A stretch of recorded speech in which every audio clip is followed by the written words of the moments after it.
Dylan Mulvaney calls on brands to develop more trans partnerships after Bud Light fight. Realize my power. Anheuser-Busch has shed $27 billion in market value since partnering with trans influencer. The transgender social media influencer, whose polarizing partnership with Bud Light set off a devastating backlash for the company, argued more brands needed to put transgender people in the limelight.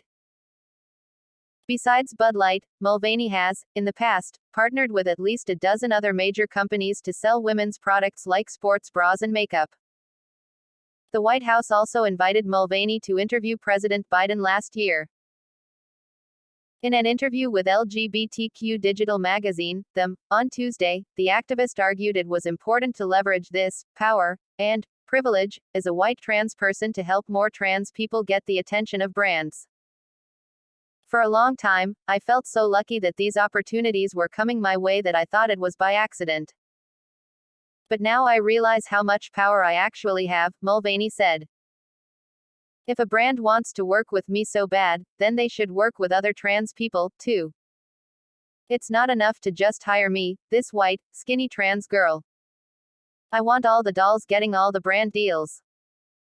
Since partnering with Mulvaney for a March Madness social media campaign, Anheuser-Busch has shed $27 billion in market value. The beer giant faced boycotts and consumer backlash for sending personalized Bud Light cans to celebrate the influencer's 365 days of girlhood. Over a month later, the beer company is still taking heat and losing sales, with some retailers even selling Budweiser products for free through a promotional rebate. Mulvaney refused to address critics of the Bud Light partnership in the Tuesday interview. I prefer not to name any of those people, because it gives them the satisfaction of believing they're on my mind, Mulvaney told the magazine. It shows my followers that I'm standing up for myself, but also pushes that their narrative is loud enough to matter. The influencer admitted that the negative attention had is scary. I'm scared, Mulvaney said. I never expected to have people following me, or experience such negative media attention.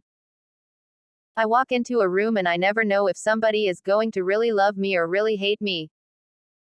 Mulvaney previously described having trouble sleeping at night because of the intense backlash against the partnership with Bud Light. Anheuser-Busch CEO Brendan Whitworth responded to the uproar on April 14 with a statement that was widely panned by critics on both the left and right. As the CEO of a company founded in America's heartland more than 165 years ago, I am responsible for ensuring every consumer feels proud of the beer we brew. We're honored to be part of the fabric of this country. Anheuser-Busch employs more than 18,000 people and our independent distributors employ an additional 47,000 valued colleagues. We have thousands of partners, millions of fans and a proud history supporting our communities, military, first responders, sports fans and hardworking Americans everywhere, Whitworth said. We never intended to be part of a discussion that divides people. We are in the business of bringing people together over a beer. Fox News Digital reached out to Budweiser for a statement on the latest Mulvaney comments. This article will be updated with any reply.